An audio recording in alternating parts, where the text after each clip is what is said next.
Hey guys, welcome back to Don's Garage here. Anyway, what's up y'all? How you doing? How's your day been? Thank you guys for 53 subscribers so far, or 63, one or the other. I think it's 63. I thank you very much for all that, for all of your support. We're getting up there, hoping to get about, maybe if I can, 100 by the end of this year. If by the end of this year, or no, I've had this channel for about a year and a half now, so we got up to 63 subscribers. Anyway, this video is going to be titled what to look for when you go and buy a used mower, or if you're wanting to get a cheap one. This is just things to look at. This one here I got for $70.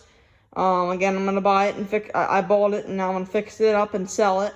That's all I do in this channel here, or I do other stuff, but that's what I do with lawnmowers here. Sometimes I build them into racing mowers, but this is not, if they're in good shape, I sell them. If they're in rough shape, and they're not worth fixing up, whatever, I just part them out, or I do something with them. But anyway, so this is what you look for when buying a used mower or a cheap mower. This one is not just ready to cut yet. Needs to cut more things before I can get it sold.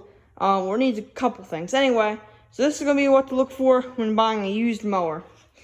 So first step, go ahead. We're going to go over like the things that you don't really need to have to look for. Just things to see if the mower's been beat on a little bit, or if it's been well taken care of. This is just things to look at. First of all, your tires. Look at the tread on them.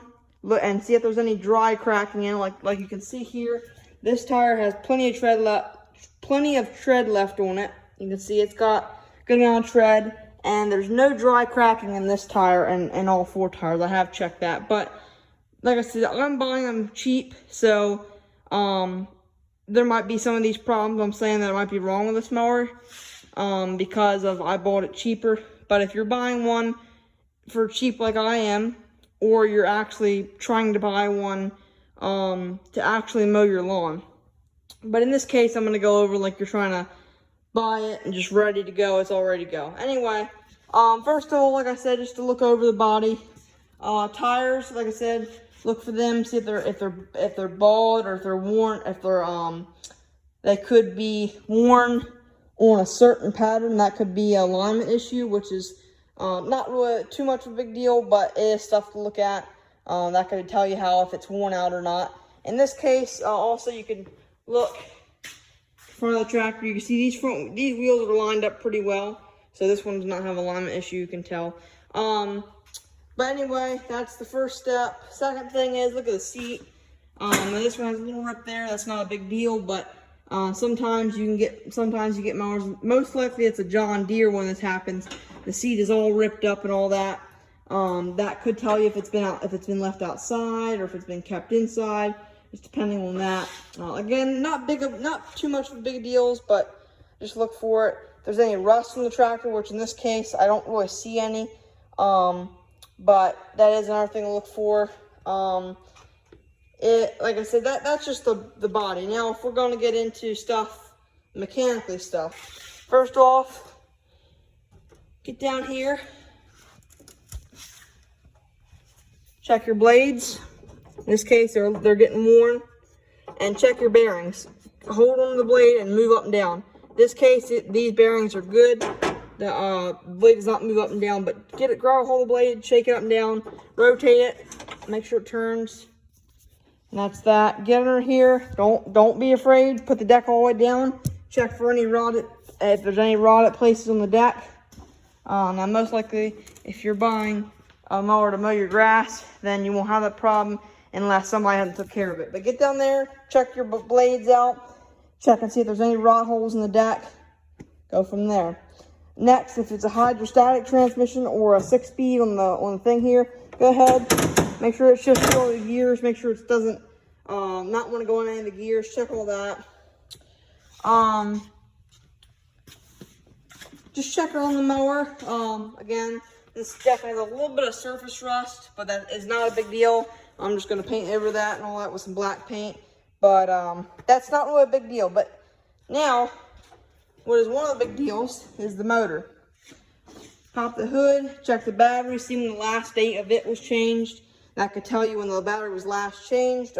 Sometimes I know the EverStarts have a little circle here and it tells you the date on it. It says like maybe 6/18. That tells you it's the 6th month of 2018. So that tells you that. Check your battery. Another thing is, don't be afraid. Pop your oil up. Check your oil. In this case, this oil is pretty bad. Now, if you have clean oil, it should be very clean. Like it should be a very slight tint of brown. But this, as you can see, is almost black, dark. This definitely needs change. So I will do that. Check your air filter. Pop that. Check it. In this case, I just blew this one out, so it's pretty clean. But check this. Pull it out. Give it a check over. See if there's any rips in it, or if it's real dirty, then you know that has not been changed in a little while, or it's been ran in dusty conditions, which that could tell you that the motor might have some wear on it from dust getting in it. There is a thing if you want to check your valve cover that could tell you if the motor's been replaced. Or again, there's an 18.5 sticker there, Briggs and Stratton 18.5. This matches up. So this is the original motor. Tell that some people can put a different cover on it, but in this case, this is the original motor. Also, any other things? Start your motor up, rev it up, idle it back down. Listen if you hear any knocks in the motor. If you hear any ticking. See if it stutters any. Like I said, keep it low idle and see if it sputters any. If it doesn't, put it up on medium. Doesn't sputter, put it on high. Go ahead, such and such. And that tell you that you gotta, if you don't hear any knocks, ticks, or it's not, the motor isn't surging in RPMs up and down, then that tells you got a decent motor. I like Briggs because I've had a lot of good luck with them in the past. Now I have heard that I have known that the 20 horsepower Briggs, they have problems with blowing the connecting rod. I don't know what the problem is with them, but almost every 20 horse Briggs and Stratton I've owned has had a blown rod. Every one that I've gotten for free or I paid for on they're usually on Craftsman's, they're always blown. Now I'm not gonna lie to you guys. I have had one or two mowers with 20 horses and they run fantastic. But I know that some of these 18.5s, the Intex, and this style cover with the carburetor on this side, with this setup like that, they have the Intex. Mostly the Intex. They have a tendency every once in a while they can blow a rod, but most of the time they're very good motors. I've had good luck with them in the past, like I said. So these are good motors, and also I'm not going to doubt the Kohler Commands, the older ones. They are good motors too. The only kind of motors I don't like is the Kohler Courage. I think it's 18, 19, and 20, and I think maybe 21 they had it too. I don't like them. They have the top sump covers. I don't like the motors. They're not reliable. I've just had a lot of problems. That there's the top sump, the bolts come loose, the flywheel shears the bolts off, and then your motor's no good. Also, they have a lot of valve issues and all that stuff. Now, that's not going with this one. I'm talking about a Kohler engine, so I probably shouldn't be talking about that because you're going to be all confused. So these motors are good motors. Usually the only problems you have with these motors are every once in a while, or most times, I don't know why the carburetors go bad if you let them sit over the winter time. That's kind of normal for all mowers. And also these ones have a tendency of blowing head gaskets and valves. They need to be adjusted sometimes you have a motor that you never need to adjust the valves, but every once in a while you get one that the valves need to be adjusted, which I just did on this one. Again, it's a fixer-upper, so. But overall, these motors are pretty good, so that's that. Another thing, get on the mower, test the transmission out, go in every single gear, go in reverse, check all that stuff out. Also, for your mower deck, in this case, this one has the PTO engagement, so you just pop the button out and the blades start up. But there is some where you have to engage the lever up, and that engages the decks.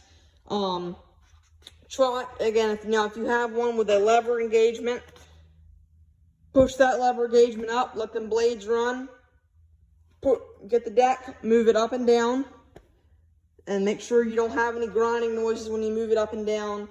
Make sure the belt doesn't, sometimes I know that if sometimes mowers get old and worn out, and you leave the mower, you pull the mower deck down, and sometimes you can blow the belt off. Check that. If you have a cable engagement like this instead of the PTO, disengage the blades. See how long it takes to stop, because sometimes the blade breaks can be bad, and it takes a long time for your blades. And that's not a very big problem unless you disengage it and you go over rocks and like that. You could tear the blades up, but most likely if your deck's up and you're not running over any steep stuff, I think you'll be all right. That's just something to check. And now if you have a PTO, engage them blades, let them blades run for a second or two. Again, move the deck up and down, try that, disengage it, and if they work fine, that's good. Another thing is to check if the mower has an hour meter, which will be up here. In this case, this one only has 329 hours. That is not bad. Now, when you're getting up to around the 800 to the 1,000 mark, you're starting to get up there, and it's had a good life. It's had a long life. So that's something else to look for at the hours if you have an hour meter. Now, this one has a charging meter too. Check that, start that motor up. If it goes over to, I think it's, let's see, if it goes over, I think it's this. Oh, hold it, it tells you in right here. There we go.